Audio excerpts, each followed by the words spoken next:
Thank you.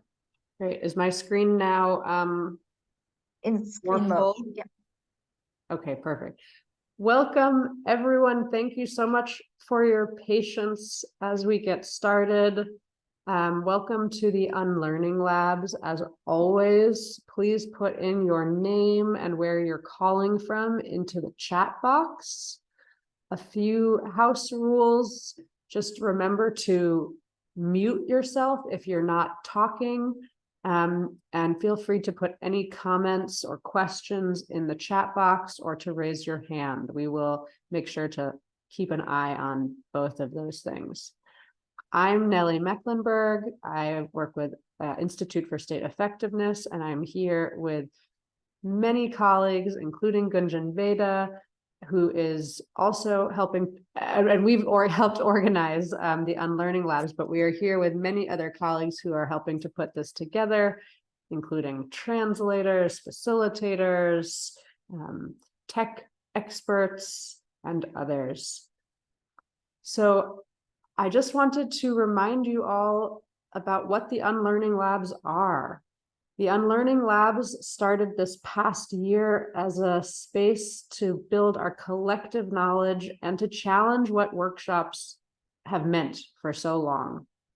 Movement members identified technical skill areas that we want to strengthen, and we're drawing on the knowledge and experience that's already within this big group of people to learn more. At the same time, though, we want to challenge our ideas around what is knowledge and how that knowledge is generated and how it's shared. So with that in mind, we're here to learn from and with each other and to co-design new and more equitable learning spaces. Earlier this year, we piloted the Unlearning Labs with a couple of sessions on putting together a strategic plan. Now we're looking at community-led monitoring and evaluation, and Gunjan will tell you a little more about what we've learned so far there. And in the future, some of the topics that we will be looking at that the movement members have identified include gender-based budgeting, facilitation, and action research.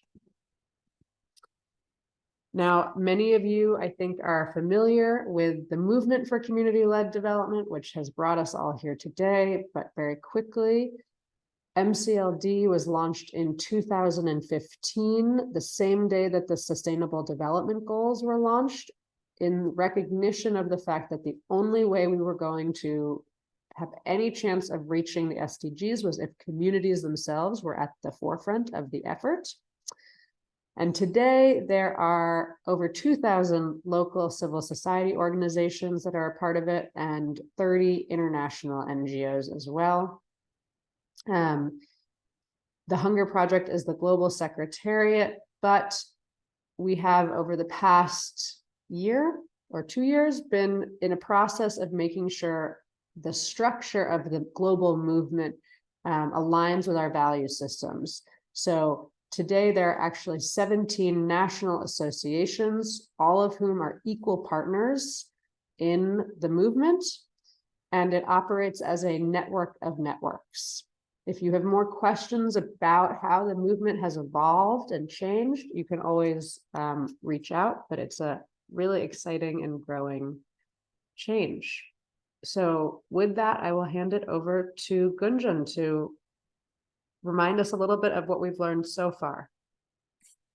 Thank you so much, Nellie, and thank you everyone for joining us. Special thank you to our two interpreters, Paul and Firdaus, joining us from Benin and Bangladesh.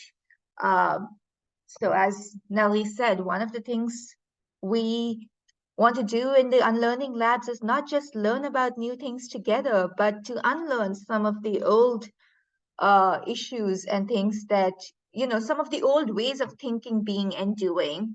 And one of them is this quest for perfect meetings, I think, which we all look for. They should be seamless. We do not pause if somebody has a connectivity issue. We don't do any of this back office stuff in front of other people. And part of it is we want to respect everybody's time, which we understand. But part of it is also if you're in a collective action space, which is what this is, and a collaborative thinking space, which is what this is, then we have to give ourselves the grace to say that things are not perfect. Our goal is not perfection. Our goal is a better way of being, thinking, and doing. Our goal is a better world. And that's what the Unlearning Labs are about. And so today's Unlearning Labs, we are, as Nelly said, we really started this last year. This year, we went on thinking about COLMEL, Community-Led Monitoring, Evaluation, and Learning.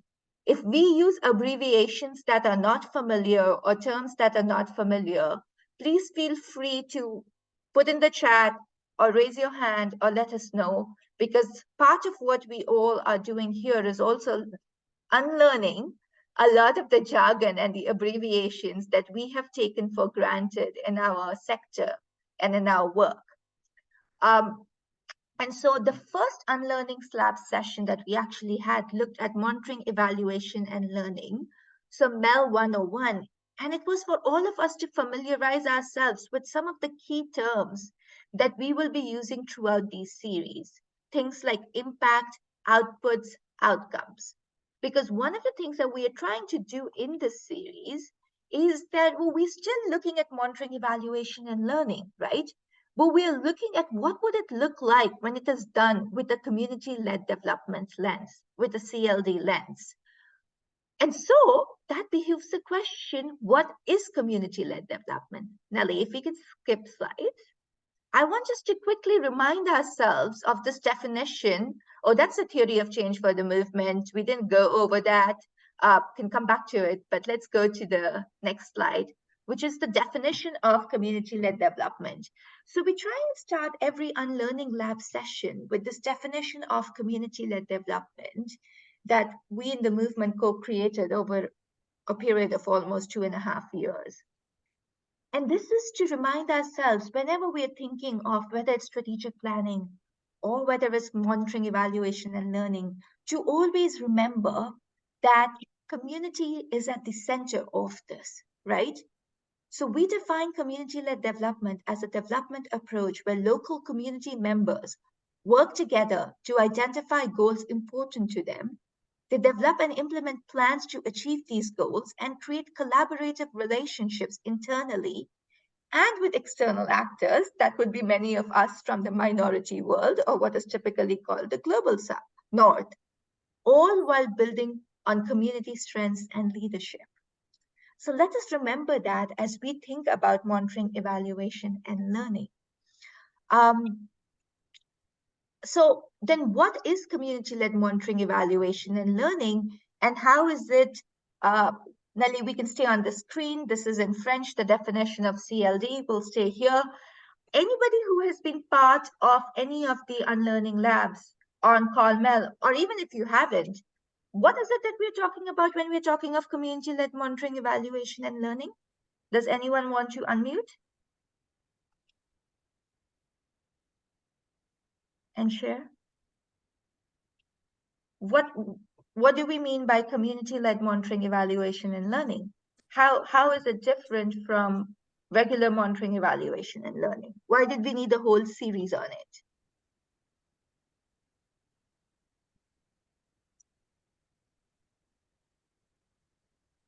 I think this is Albert.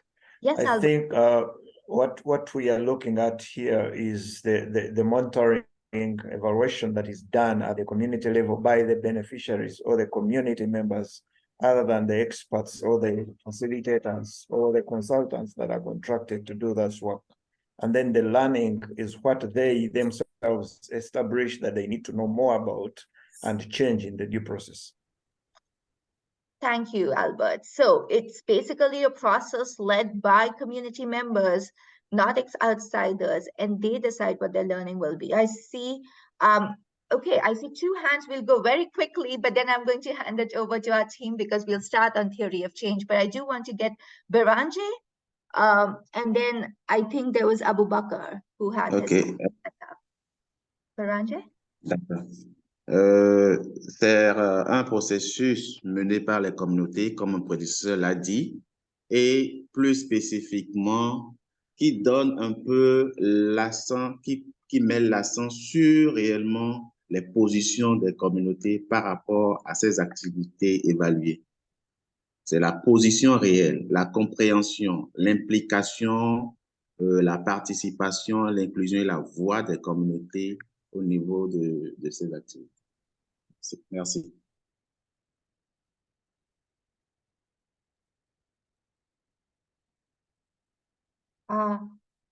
Thank you so much. And I hope for those of you who are English speakers, you have to select the English interpretation channel. That's the only way you can hear when our colleagues in French speak and somebody translate from French to English, or when our colleagues speak in Bangla and they translate from Bangla to English. So you'll see a small interpretation button at the bottom of your screen.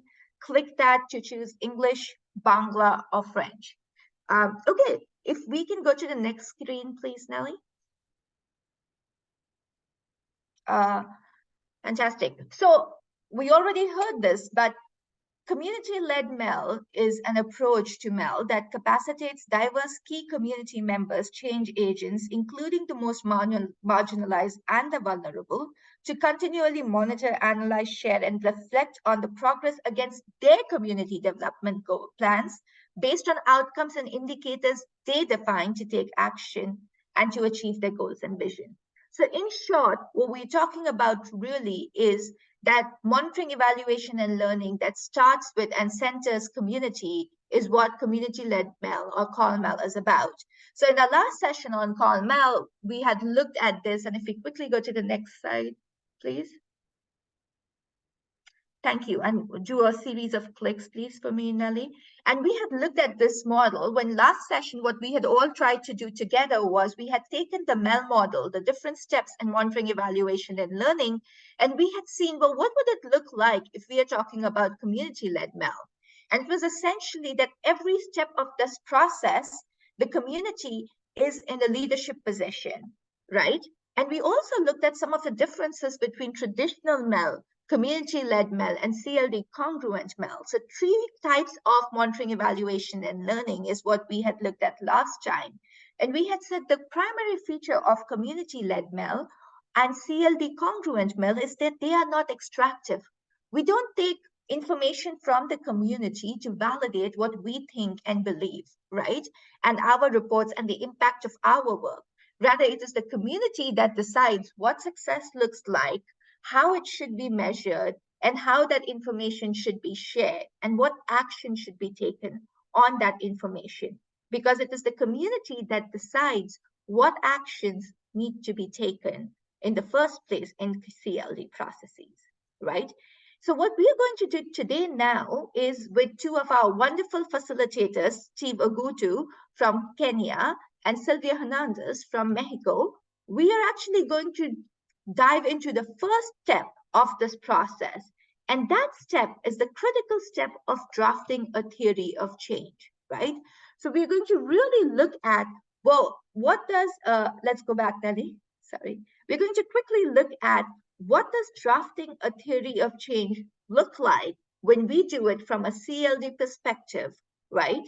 Because we may or may not have used theories of change. But the thing is, if you run a program, if you have an organization, if you are doing any work in a community, there is no way that you have not thought about the theory of change. You may not call it that, but it is always there. So what we're going to do today is we're going to start up with a quick overview of what does this theory of change even mean, right? And what does it look like when we are trying to craft this with the community in CLD, through a CLD lens. We're going to, it's not easy. Neither is community-led development easy, nor is COLMEL easy, because time is a precious resource for community members. So we're going to look at some of the challenges that, or questions we may have around, theory of change. After that, we will actually look at a couple of examples of theories of change. And then the most exciting part, we have a colleague from Uganda, Rhodes, with us here today, who has volunteered to share with us some of the work that his organization does. And we will all be crafting in our time together in breakout groups, a theory of change for that work. Now, what's the difference between the regular theory of change work that you do and this. The difference is we're going to be crafting this theory of change from a CLD perspective, and we are going to be presenting it as if you're presenting it to the community. So that's the difference, right? So we're going to turn around theories of change on their head and look at what happens if we have to shift the power in the TOC process. So without further ado, I am going to hand it over to Sylvia and Steve. Thank you both for joining us today and for facilitating the session. Over to you. Wow, thank you so much, Gunjan, and hello, everyone. Before I can proceed, I see Kevin has his hand up. Kevin, do you want to say something? Maybe regarding the previous session? Or is it a legacy hand?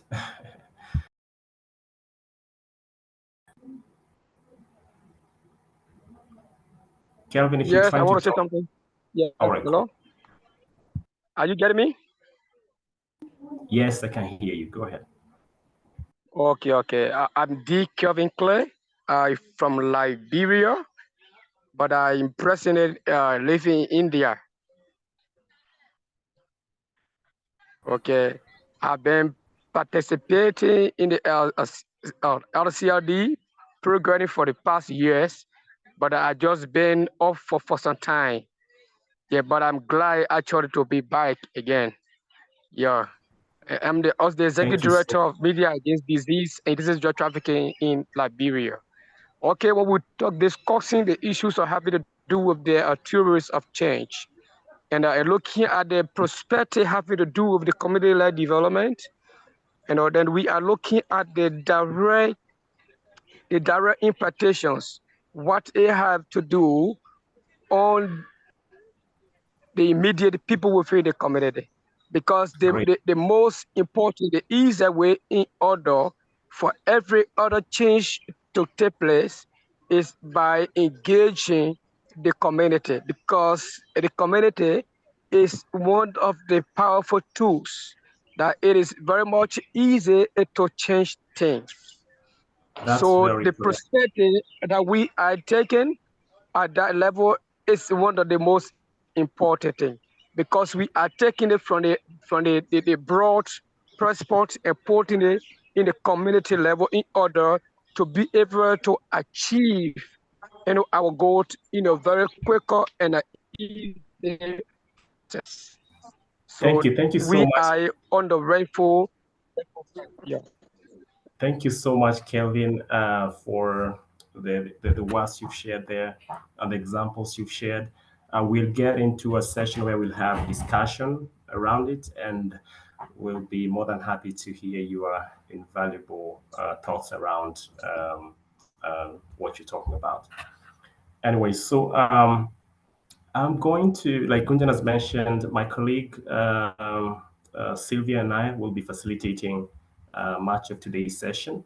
And I'm going to request Gunjan, if you could please start us off with the poll that we had run. We had asked when you are filling up the form to join today's session, there was a question on whether you have done a theory of change before, designed a theory of change before. And we just wanted to display some feedback that we received to help us form a foundation for today's session. Great. So as you can see from your screen, I hope you can see from your screen the kind of feedback that we are all receiving regarding their familiarity with the theory of change. Do people see the poll? You should all have had a poll crop up, because I don't see any answers coming in, Steve. Okay, you should be able I can see it from my screen. I hope we all can be able to see it. Some answers as well. Yes. And some answers, yes. I just answered. Where did it disappear to?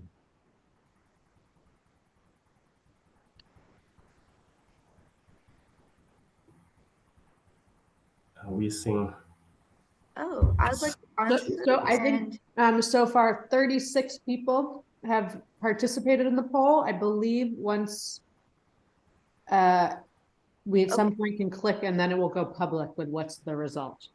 I So think if Sarah anybody will has have any to do last, if anybody wants to put in their answer quickly, otherwise we will end the poll and make it public. Up there, yep, someone just added their answer. Yeah, it's growing. We have 38 people so far. 40. 40. I think we can go ahead and probably make it public. Whoever's doing the poll. Share results.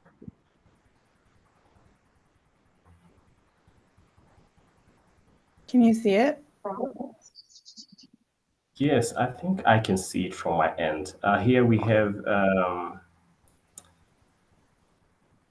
28% of people saying they're not familiar with the theory of change. 45% are saying that they have been part of a team that developed a theory of change, and then 20% are saying they have crafted or led the development of a theory of change a few times, and then 8% are saying that they have led the development of a theory of change many times, which is good. Yes, so we have seen this kind of feedback that we have received, and so that will form a foundation for today's session. And I'm going to request my colleague, Nelly, if you could please move to the next slide.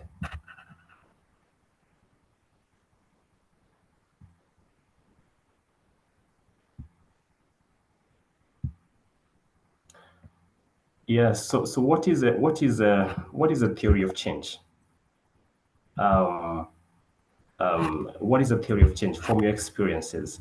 And we're going to just share a mural in the chat box. Just click on the link and then just use 1 or 2 words to describe what you think a theory of change is from your perspective. And feel free to use whichever language you're comfortable with, and we can get an interpreter.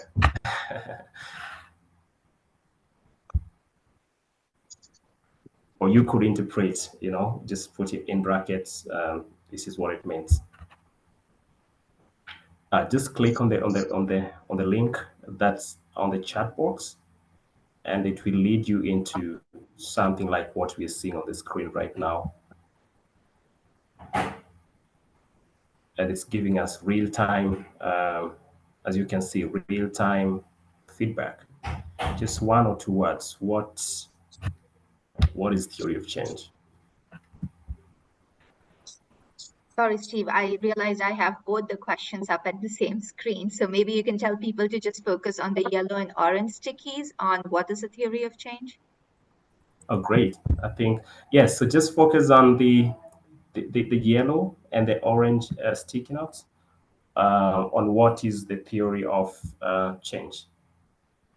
We'll have another session later on a different topic. And if Just you one have or two words. trouble typing, Steve, they can also type in chat and we will quickly put it on the mural board. Yes, please. Just feel free to also share your thoughts on the chat box, and we will be sure to read them out.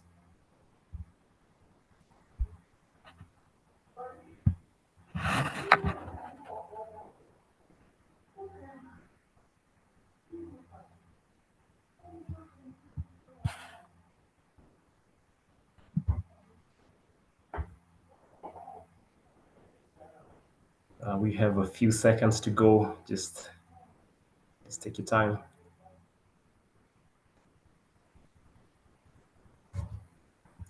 Seeing very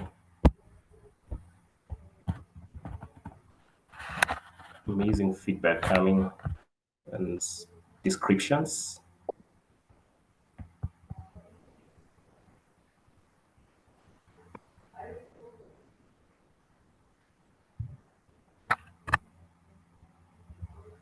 And different perspectives on what theory of change. This is interesting but exciting at the same time.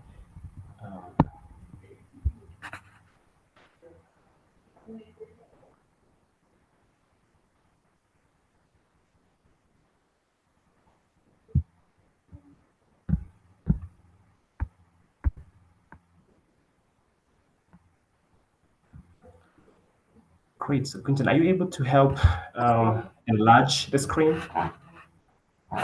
from your end? Just trying to.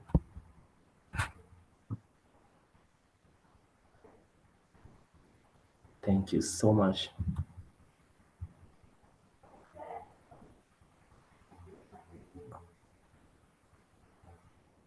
So we have different words here. There was like pathways, systemic possibilities. Someone has written here the change we want to see, the desired end. I see. Forecast of changes, logic assumptions. Very interesting perspectives here. Expected changes, the desired end. Wow.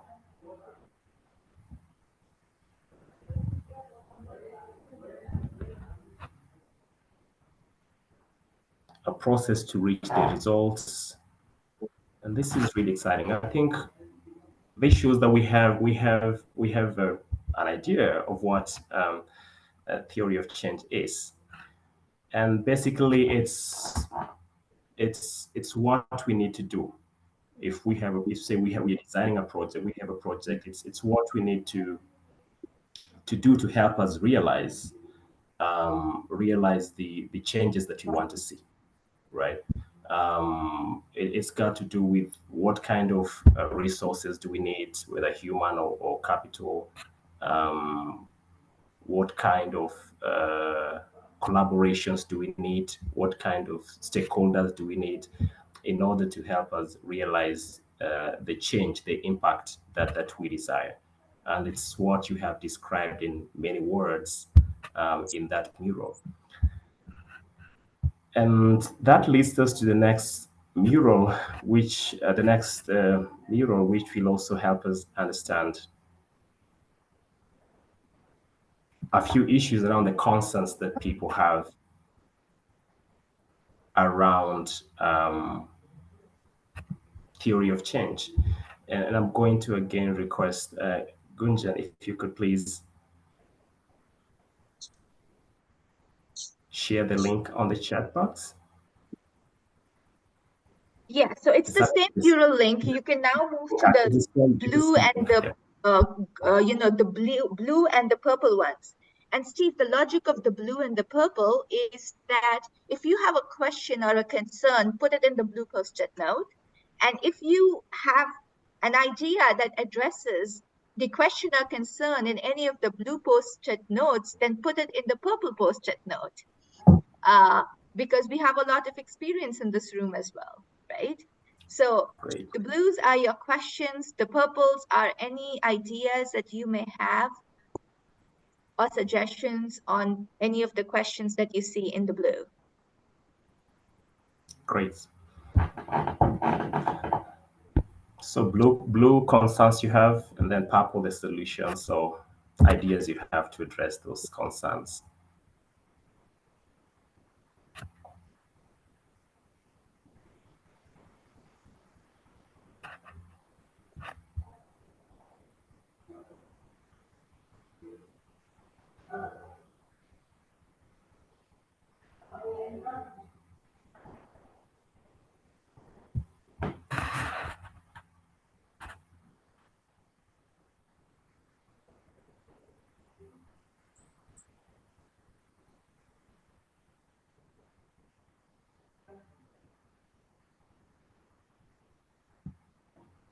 Great. I see we have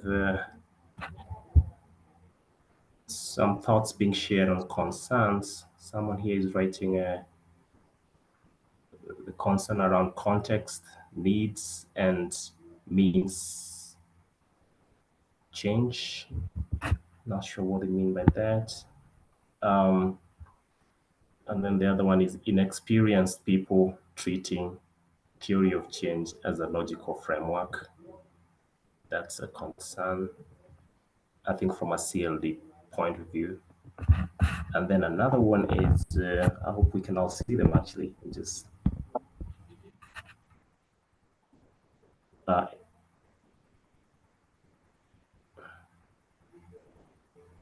solution here is living practice, TOC as a living practice. That's an idea or a solution to some of the concerns that are being raised here around traditional theory of change, the traditional model of theory of change. Another concern here is top-down, that I think is referring to the traditional TOC, that they're a bit top-down. Large proposition, large population concerned with a theory. Not sure what they meant by that, but I'm sure we'll get clarity as we progress. I think they may be talking about how do you get the larger population or the community interested in the theory, right? Yes, But there's also one, Steve, at the top about making theories of change iterative. Great. Yes, seen that. And then solution here, someone is saying have community organizations lead the theory of change process. Interesting. And then we have someone also saying relevant evidence and data to increase confidence in the process. I believe by relevant evidence here, you mean community-led evidence or data for the people, you know, as it's called.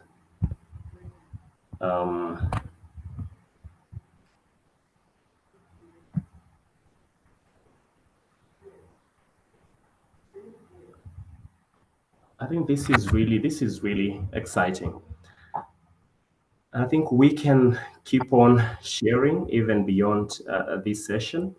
And I think I'm going to just request maybe those who are unable to type, or some, or 2 or 3 people who would like to clarify, to expound on their thoughts, whether as a concern and as a proposed idea, as a solution idea.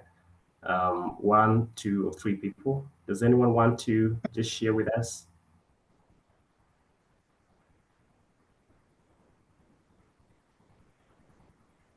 You feel free to unmute and just share with us. You can expound on a concern you have posted there or a solution that you have proposed there. Is someone trying to talk?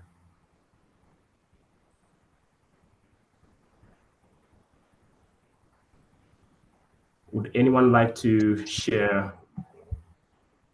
on the concerns they have around the theory of change? You may want to maybe expound on what you have already posted on the mural as a concern or as a solution. Yes, please go ahead. Yeah, thanks. Yeah, this is Gordon. Thanks for the presentation. I like it. It's good that we are seeing knowledge being shared. Yeah, I just posted my concern was about linking the theory of change or the organizational theory of change with the actual work that programs do. Quite often I've seen in many situations where people go into organizations work, but they even spend year 1 or 2, 3 without actually even referring back to their theory of change to see whatever we are doing, is it contributing, is it related to our theory of change? So you find that, yes, work is being done. Yes, maybe mistakenly or intentionally, maybe contributing to the organization as by the theory of change, but rare, many organizations take time to say, hey, let's sit down and refresh or make a flashback. Are we really right on course? So I think to me, it's a concern looking at what we are sharing in terms of theory of change. It should be an intentional and deliberate periodic process to make sure that it puts you in check. Thanks. Thanks for pointing that out. That we should not just be just something that we just create for the sake of it, that it has to have meaning into our day-to-day implementation of the project. Anyone else who would like to share something?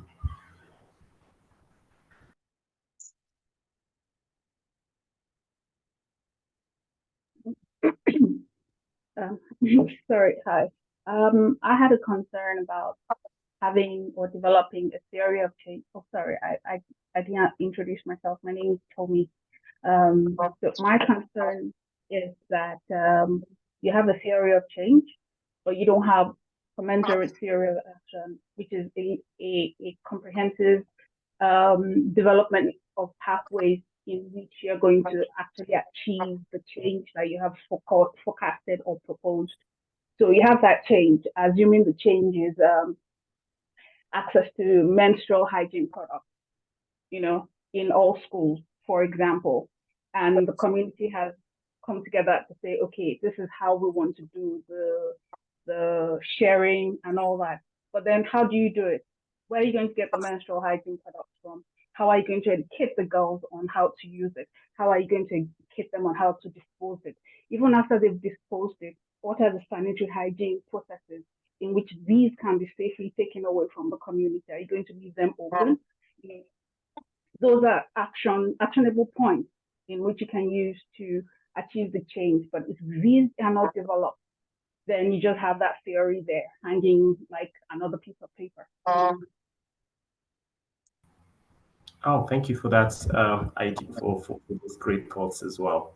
That for a theory of change to make sense, that it has to include practical ways to realize the program objectives, as it were. I think we could move to the next slide now, but please feel free to engage in the chat box. I see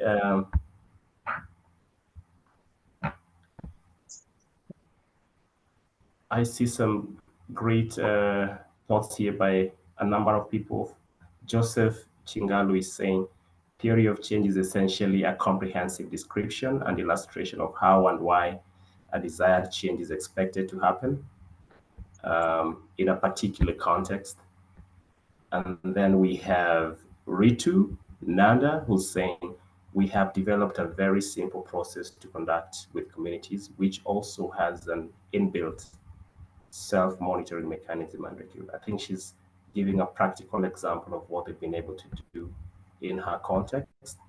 And then we have Aya Mara saying, Aya Mara here is saying, is theory of change actually important for project implementation? Does anyone want to respond to Aya? Aya here is asking, is theory of change really relevant to Also, project I'm sorry, implementation? Steve. I'm going to step in here just to do a time check because we do want to actually get to crafting the theory of change. So apologies for that. But two important questions, Steve, I'll let you tackle before we move, but we really do need to move. One is Aya's question, as you said, of why, do we actually need the theory of change? And the second thing, which Nanette has brought up, because a lot of people used the term logic framework in their questions and in the description. So the difference between logic framework and theories of change. So if you want to quickly tackle that, but then please, let's move. Great, yes, time is of the essence. Yeah, like has been shared, I think, with a number of our colleagues in the previous session, in the first mural we had, and the second one. Theory of change is really not supposed to be just something we do to just tick the box. It has to really make sense throughout the project life cycle. It has to be a point of reference to look at what is working and what is not working as we implement the project. Are we sticking to the goal or objectives of the project, and how inclusive are we, as it were? Great. So So theory of change is really it's just how and why you think the intervention will work in a nutshell. And there's always an example here that I think we hear about most often on an apple a day keeps the doctor away, you know. Does anyone want to share with us what really why is this what this means to them? Why is this important?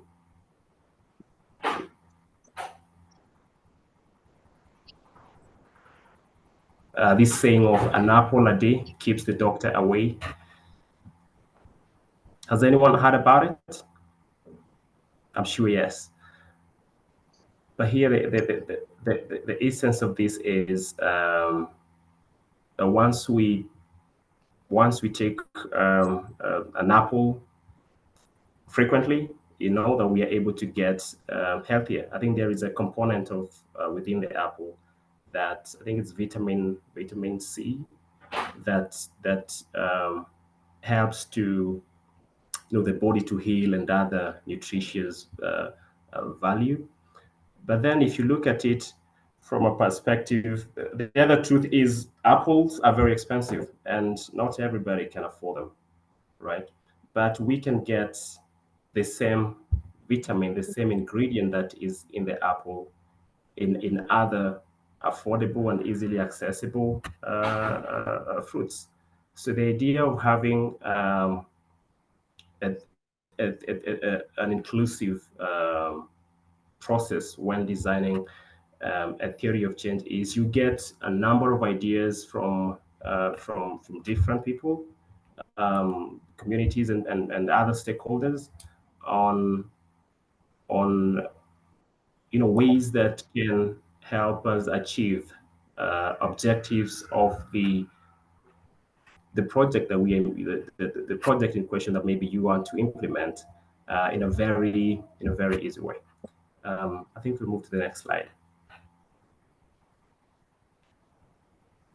So important things to remember here is theory of change dynamic, that they're not static. They're not things that you just create before the project and then that's it. That we have to always look at whether they're really making sense and is there a need to adapt as project implementation progresses. And then two, need to explore the power and gender relations. And here we're just speaking to the spirit of inclusivity, ensuring that there are aspects of gender inclusion. You also address issues around power dynamics. Sometimes in communities, there are different power dynamics. We have those who feel they need to be in charge of project implementations, and therefore community voices don't matter. But when designing CLD theory of change, it's really important to take into account those power dynamics. And then should unpack assumptions that we should not just design theories of change and assume that, have assumptions and then we think that, communities or stakeholders should be able to just get meaning directly. I think being able to unpack those assumptions is really key for the success of project implementation. And of course, most importantly, I think this has been said by Aya and I think other colleagues, that it should be used, not just something to tick the donor boxes, should actually be applied. Next slide, please.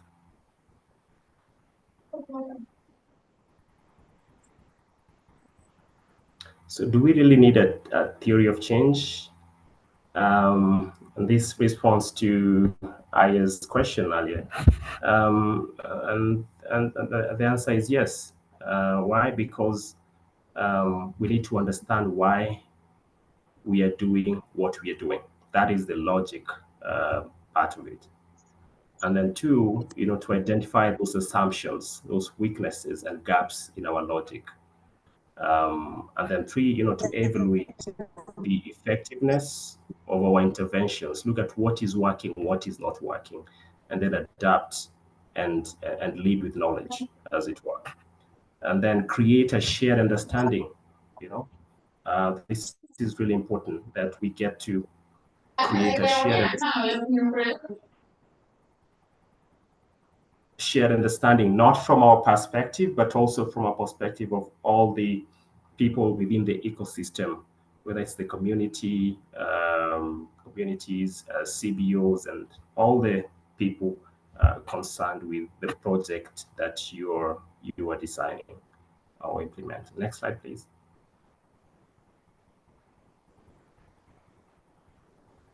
So why should communities be part of theory of change? It's very simple, that communities own and lead, so they should decide, think deliberately about what they are proposing to do. So it's really important to have community voices involved, because the challenges that you're seeking to achieve, to address, communities face them day to day, and therefore they also know, they have an idea of what solutions would work and why those solutions would work. So it would be really important to, that's why it's really important to have community voices involved. And it's also good for sustainability aspect of the project that you're pushing.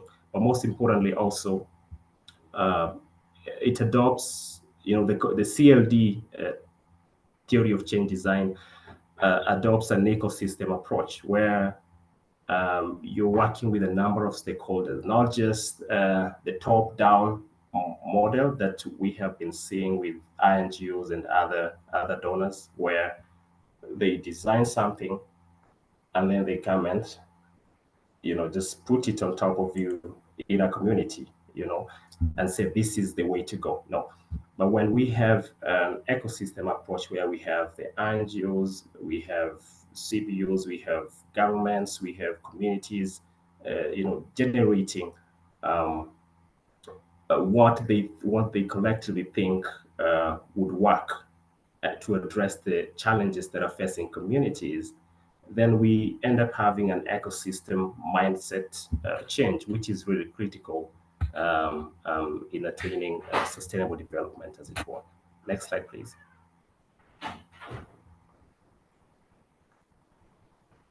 And at what point do we have communities being part of the TOC? Of course, it's engaging communities from the start throughout the implementation process, making communities' contributions and role visible. That you're not just having communities in a workshop or somewhere in a meeting just to tick the boxes. That their participation has to make meaning. They need to see their views in the final document, in the final item, and of course shared and presented in an accessible way. And this has been a missing link. I think that closing that feedback loop has been a missing link in a number of aspects of project implementation or project issues.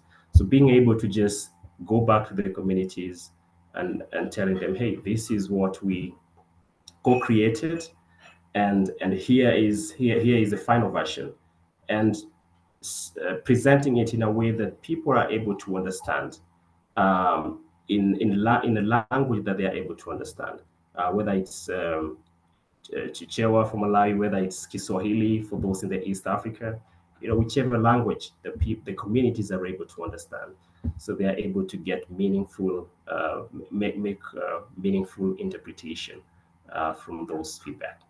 Next slide. Great. So I think I'll hand it over to my colleague Sylvia to take it over from here. Thank you so much. Over to you, Sylvia. Thank you so much, Steve. So so we can have time to actually make this practically and everything, I would just like to ask for all of you to keep in mind these 4 questions while we think about why is it important, with what Steve was saying, to make the community part of the process of the theory of change, but also just think about, when we create it, how we can engage a community to create a theory of change. What are some of the challenges while doing it? when is the right time to engage community in developing a theory of change, and how much time and prep does it take? Because it's different. It's the whole process, and also if we talk about unlearning things, so how can we bring our experience but at the same time start questioning these things? So please be I will copy these questions so you can also reflect on them while you are doing the theory of change, so that we do not take more time at this time, but please discuss it while you are creating the theory of change. So and thank you for all the answers that you are there, and also for putting them there. The problem starts when we try to engage community in our project. Thank you so much for that, Ritu. Please keep that in mind when we start discussing. So if we can go to the next slide, please. So can I step in quickly Yes. for 30 seconds with a logistical request? Yes, If absolutely. you are a French speaker and would like to be in a French breakout room, can I please request you to either change your name and add FR in front of it, or please put it in chat.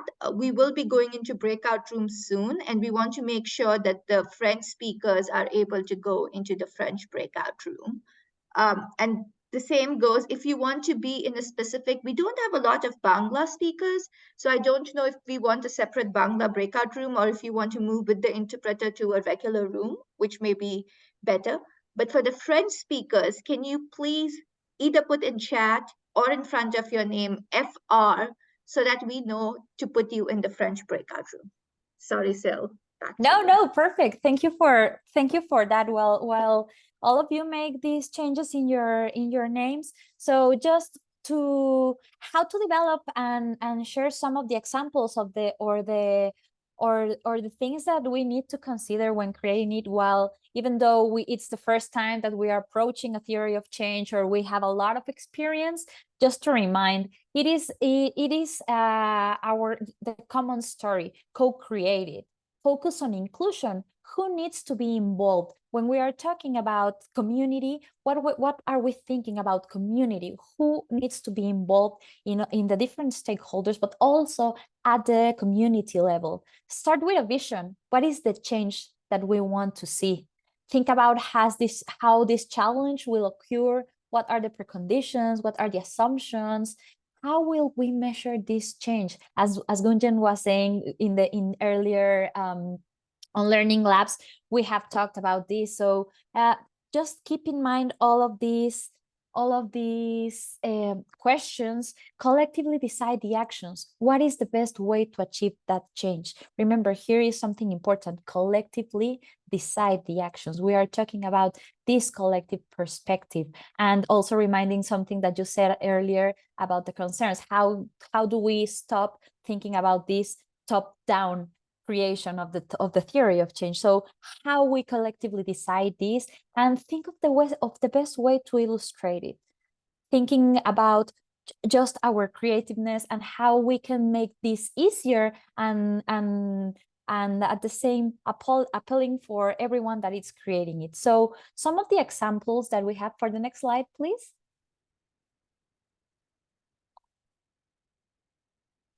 So these are some of the examples that we use when we talk about the theory of change.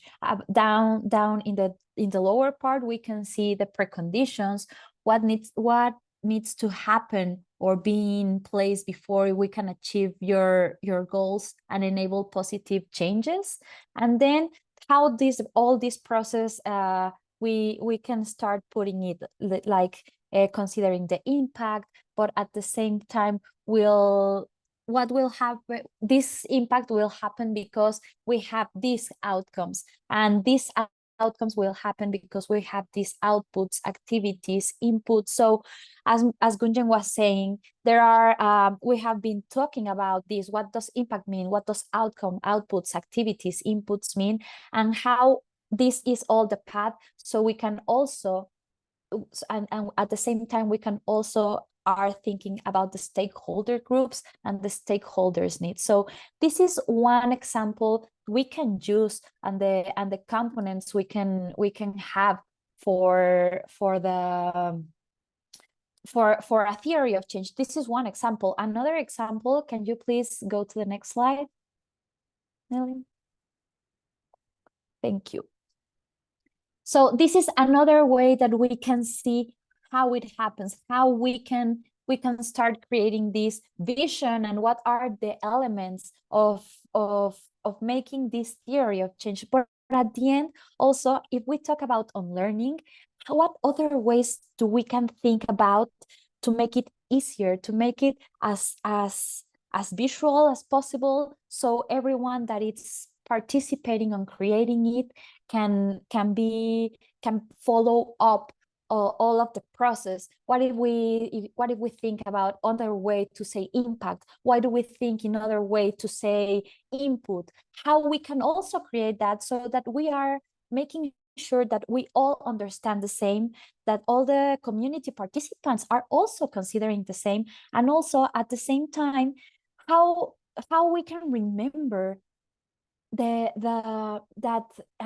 was also a comment that was there, how we can really create these questions about how often do we need to go back to our theory of change, so we cannot so we cannot think that, okay, we did our theory of change and then we will not revise it again. How often do we need to see, oh, did we forget our theory of change, or didn't consider something that now we are seeing? So how is going back and forward with our theory of change, thinking that this is not something that is written on stone, and we can also continue making it a living document, a living thing that we can go back and forward. And for that, also, we don't want to take more time with this, because this is just a theory, and what we want to do also is to have this conversation about how to make a theory of change with the CLD perspective. So can we go to the next slide, please? So for what it's going to happen next is that we are going on breakout rooms. In these breakout rooms, what we will be doing is create a theory of change in a CLD way. We are going to have 35 minutes, but you need in these breakout rooms to choose an internal facilitator, and when we come back, someone that will share what you have been working on. This is the part for you to be really creative. Think if you want to do a drawing, or just think out of the box. Let's unlearn how to do it, and there are many ways that you can decide to do it, so you can come back with that. And for that also we will we forgot, there is another, well, it doesn't matter. So, but before we go to the breakout rooms, I would like to please ask Rhodes if he can tell us about the scenario that he shared, that Gunjan was telling us earlier, so we can have all the elements to create this theory of change. So please, Rhodes, if you can come in and tell us a little bit in 4 minutes, it will be great.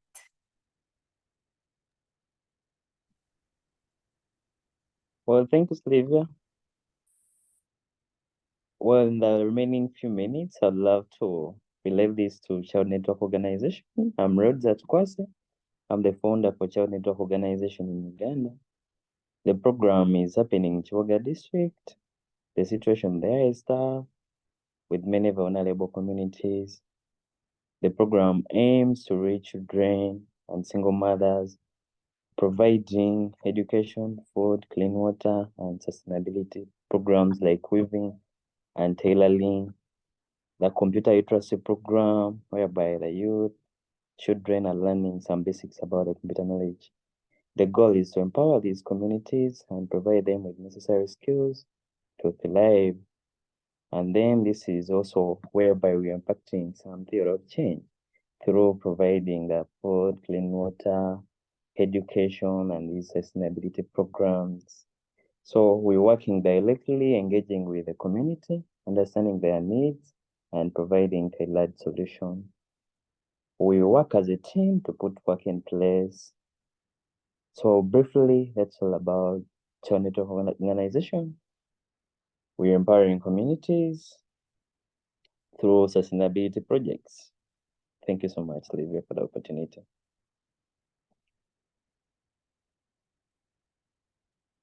Perfect, Rhodes. Thank you so much. Do you have any like 2 or 3 questions to Rhodes so you can have more elements, or is it or what he has just shared is clearly enough so we can start doing this first attempt from a theory of change with a CLD way?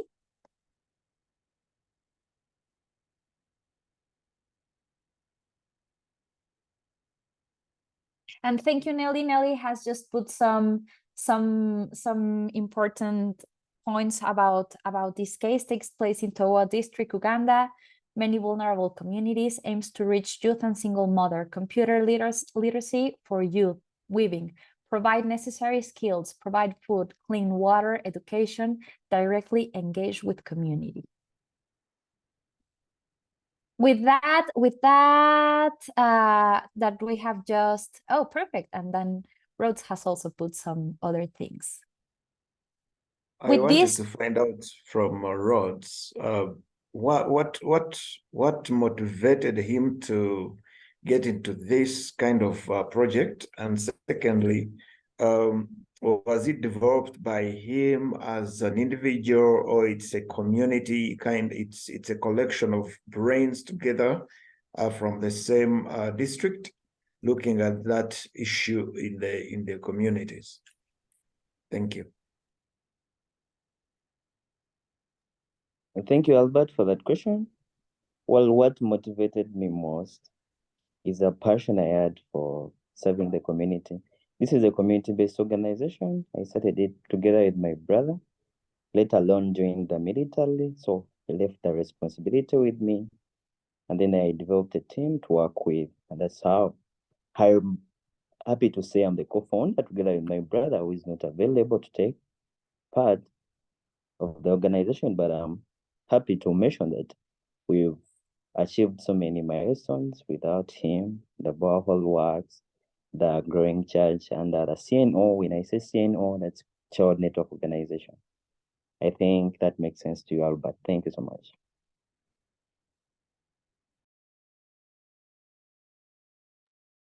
Thank you so much, Rhodes, and everyone for your questions. Please remember that Rhodes has put some of the most important things about this project in the chat, and also Nelly has put some other things that will help you to do this. So for the next part, we will go to the breakout rooms, as I was telling you. So please remember that with this information, you will start to think about the theory of change, and you please choose an internal facilitator, and we will try to come back and see what you have done. Be creative. That's the more important part. So please think about that.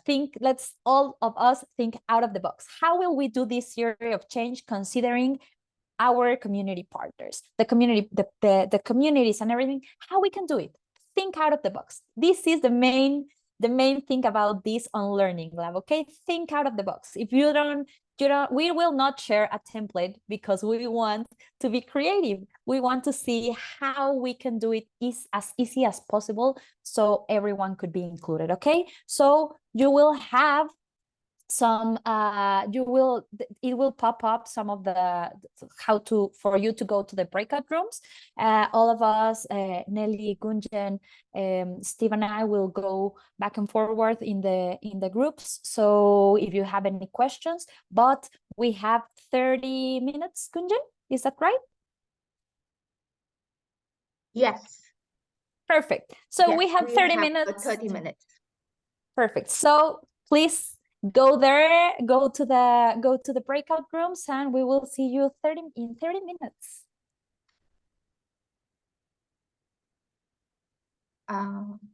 Okay. Hey everyone, the rooms are open. We do have a French room and a Bangla room. If you prefer to participate in English and you're in one of those rooms, just let me know and I will move you. Our Bangla folks, if you don't want to be in that group together, let me know and you can make a group. French. And if you speak French and you did get in the French group, also let me know.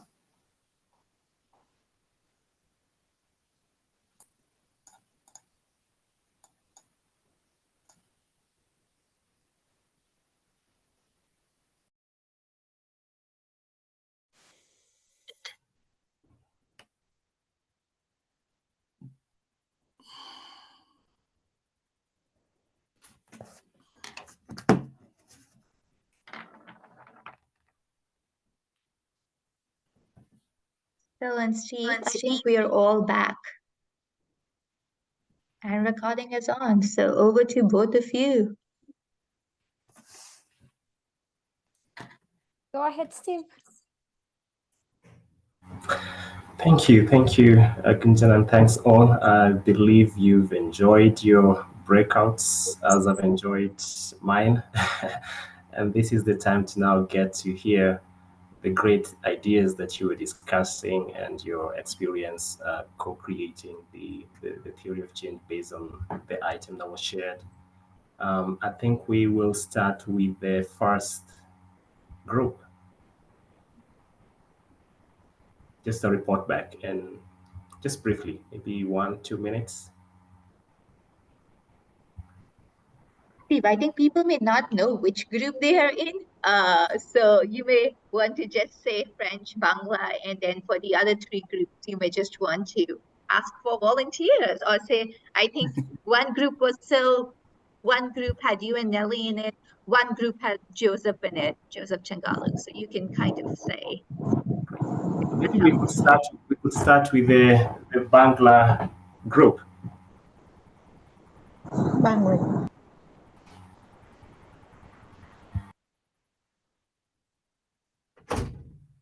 And we do have interpretation, Steve, so people can speak in French or Bangla if they're comfortable, and we can all hear in the English channel. Yes. Anyone from the Bangla group? Said Bhai.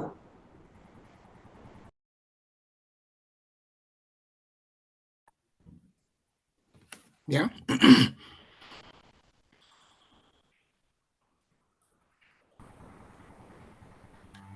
Hey Dan, are you reporting on behalf of the Bangla group? No, I can report for group 4 Okay. if they're still preparing. Can Okay, I? I think you sure. Okay, we had a wonderful team. I should have mentioned all of them, but really wonderful, very participatory. Actually, Dan, I think we have some confusion. I see Said was already presenting from the Bangla group. Okay. Do you mind coming after him? Not a problem. All right, thank you so much for understanding.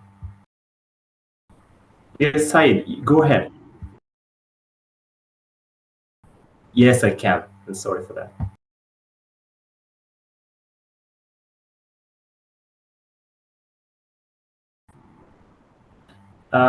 Whichever works for you, but if you can do either in 3 minutes, in under 3 minutes, that's okay. Screen share is great, Steve, if they can, especially if he's trying to show us something. I just want to make sure, Said, you have the permission to screen share.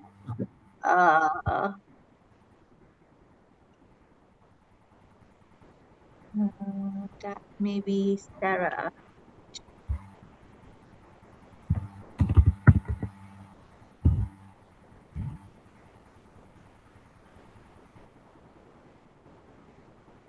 Well, you have to select English in the interpretation channel if you're an English speaker.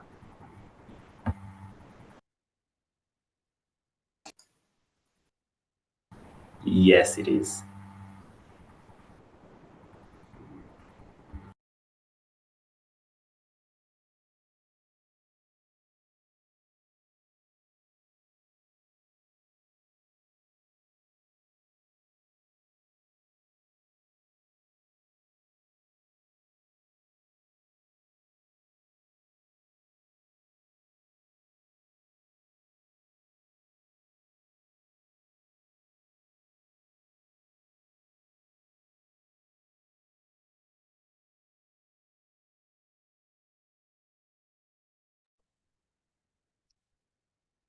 I can't hear anything from my end. I don't know if the presenter is talking.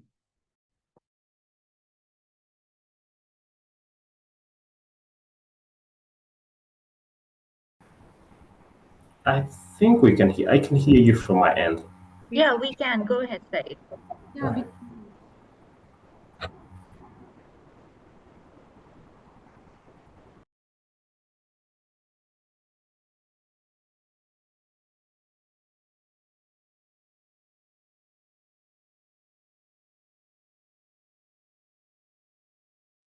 Can't hear anything.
Oh, great, Said. If you could just wrap it up uh, in a moment. Yeah.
Thank you. Thank you so much, Sigrid, for the wonderful work that you and your team have done. I think we'll now move to the next group. And I think, Dan, you had started talking. Maybe you could pick it up. And if you could maybe do that in about 2 minutes so we can get the other group also to present. Okay, and I will go. Can everyone hear me? Okay, yeah. Yes. So as Yes. we did not present it, you know, in you know, the way they have presented it, we were just taking notes. I will just read very quickly through some of the key points. So we started by talking about the change we want, and the change that we wanted as a community was reduced child mortality, empowered mothers, including single mothers who would seek help, who are knowledgeable, you know, responsive healthcare system, a policy environment that supports access and use of health services, clean and safe water, responsive community that solves its own problem. And we also wanted a leadership in the women and youth to rally the community around some of the issues we had. And the preconditions we identified are community participation and engagement. For example, mothers, children, mothers, youth, people with disability. Another precondition was to assess local resources in terms of, you know, political resources, champions, community health promoters. And also another precondition was peace in the community cohesion, because we recognize that if we are fighting those, we are not going to solve our problems. And we developed some measures, including how many young mothers, you know, in our community were seeking help, how many community bylaws were there that were supporting community health, how many community engagements have we had as a community, how long do people walk to get water, you know, how many facilities for harnessing, you know, water harvesting do we have in the community, how many dialogues have we had as a community to solve the problems that we are talking about, for example, water and all that. And one of the main assumptions that was raised by our community was that, you know, our plan is part of you know, a local plan with a legal framework, that we were supported by the legal frameworks of the community. So if you were to go to the leaders, then, you know, we would find that what we are looking for is also in some of the laws and frameworks that they have that would enable support. So we also identified some actions as a community, and one of them was, you know, peer awareness, you know, creation of awareness around health, you know, organizing policy meetings, training community health workers to support the community, organizing community, you know, to seek for clean water. For example, organizing activities like, you know, cleanups and all that as a community. Thank you Oh, so thank you. much. Thanks, Dan. Thank you so much. Can we have someone from the French group to report back in under 2 minutes, please?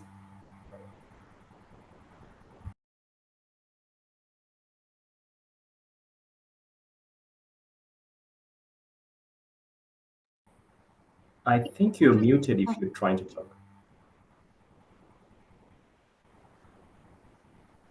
Group 3 is ready, so maybe if they are taking time to figure out if you want to, just because we are very behind. And everybody, we will need about 5 more minutes extra. We understand if you have to drop off, but we'll take the last 5 minutes to really, after we hear from the group, to wind up some of what we have done today and tell you what's next and leave you with some resources. So that's the last 5 extra minutes we are asking. But if we have to go, we understand. We apologize for that. So group 3, Joseph, I see you're ready. Do you want to pick it up?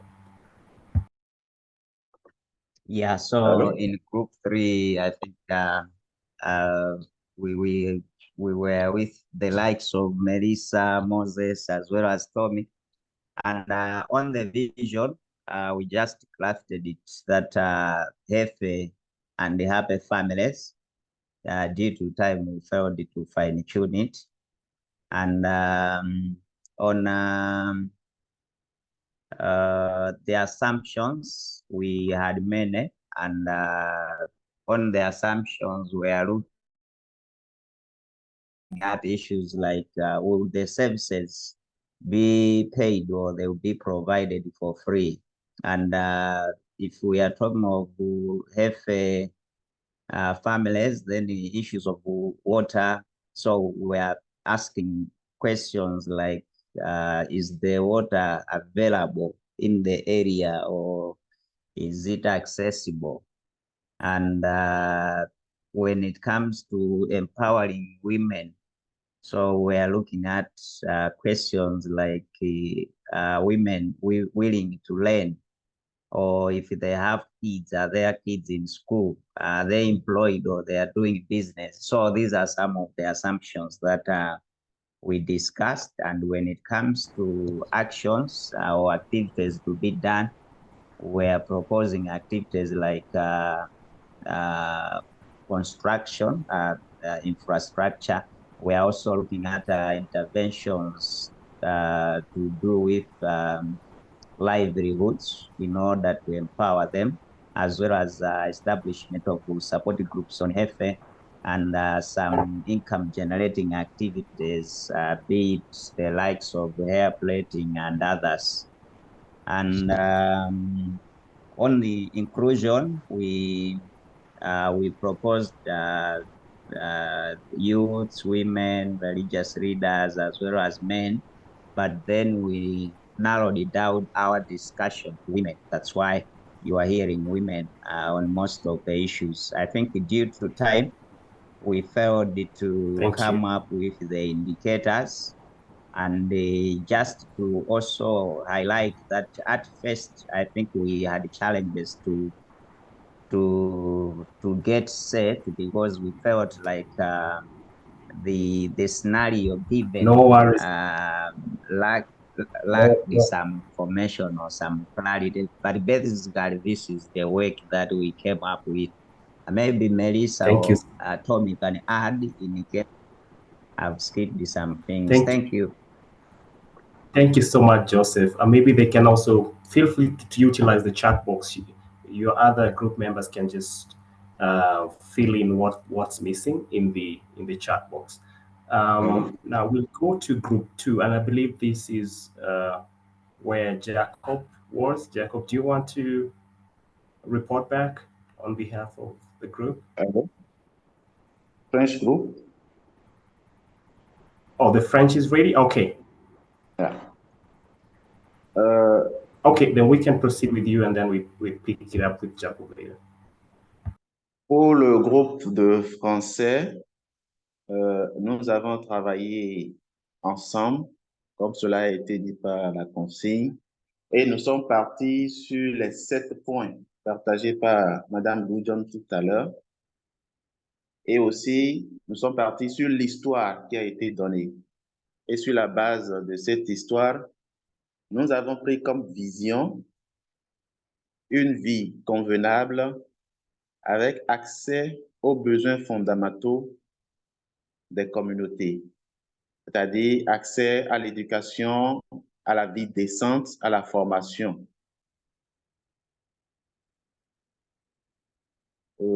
En ce qui concerne ces aspects, nous avons indiqué que les communautés doivent avoir la capacité de maintenir cet aspect de façon durable pour la durabilité du projet. À partir de cette vision, nous avons des personnes qui doivent être incluses, ou bien les groupes qui doivent être inclus.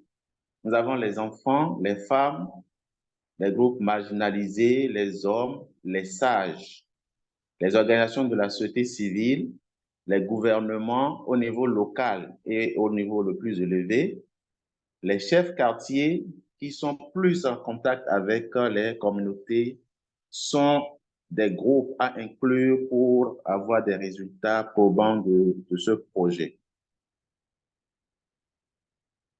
Au point 4, ce qui concerne les conditions, nous avons énuméré 3 conditions.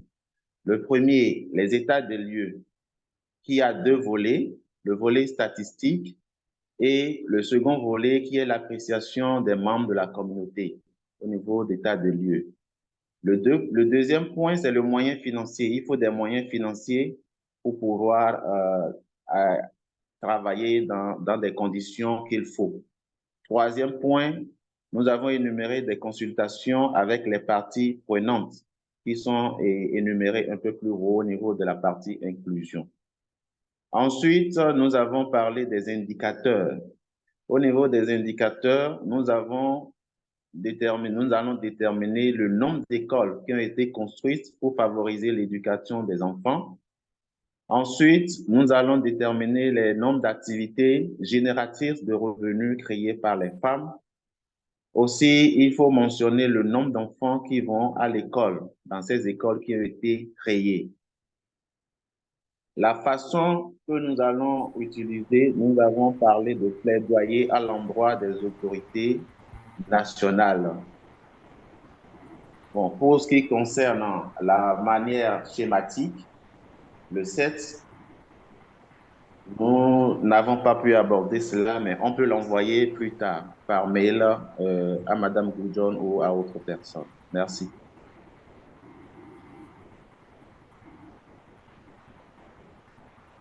Merci, Berange. Thank you so much for the great work that your group has also done. I see we are already the time 5 minutes past the time that we had requested.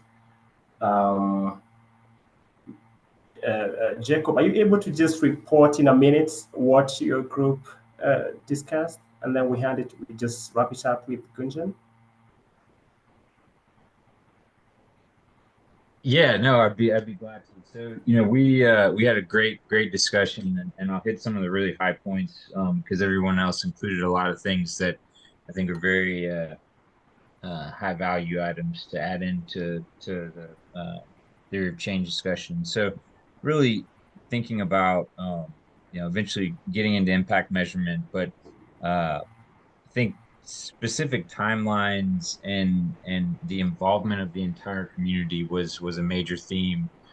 Developing these shared vision, shared understanding, common shared understanding, so that solutions will emerge. It's not always about the how at the moment.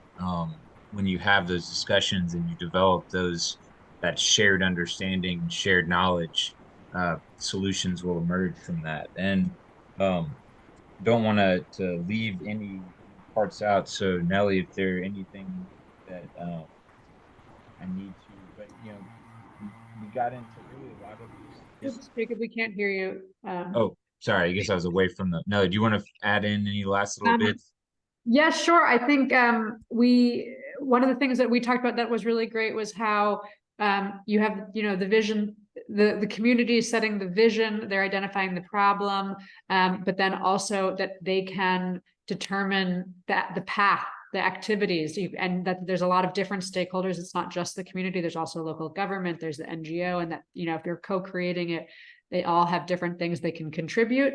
And we also talked about in terms of sharing back, this being something that you're continuously going back to the community for, so that they have full ownership of it, so that they're part of every step, and also so that the theory of change is living and it can continue to be revised, and they can continue to assess, both progress against it, but also whether the circumstances have changed. We can. Great, thank you all for your participation and for creating time to join us for today's session. And we are really excited to have co-facilitated this session with the rest of my colleagues, including Sylvia. And with that, I think I'm going to hand it over to either Nelly or Gunjan to wrap it up for us. And apologies again for the slight delay. Thank you, everyone. I think we managed to go through a lot. I hope you found, it seems like the groups had engaging discussions. I know in some groups, some people were the only ones speaking, and I want to reiterate that this is a learning space. This is a space we have all created for ourselves to be able to practice, to learn, and to grow. So how much you get out of it depends on how much you are willing to participate and put yourself out. I know a lot of these terms seem very technical. We may be like, well, we've never done this. But the thing is that each one of you has done this, right?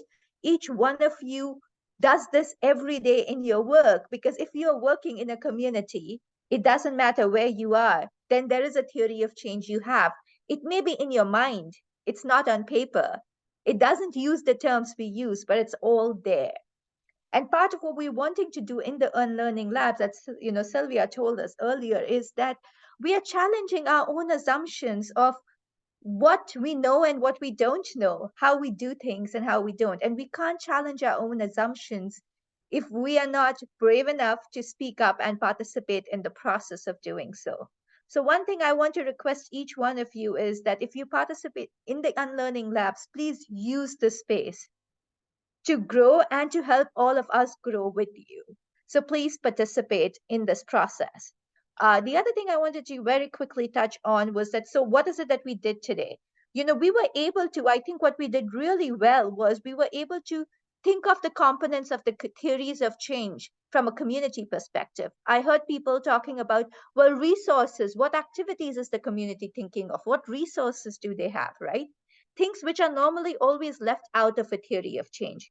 In a theory of change, we always talk about what organizations are doing. We seldom talk about what communities are doing and their contribution, which from CLD perspective is a key. I think we did that very well today in the group discussions. I think we reflected very well on the need to be iterative, on putting communities at the center, on designing the process in it. Well, what we did not do today, which is super important and always left out, is how are we going to share this back with the community? What is it going to look like, right?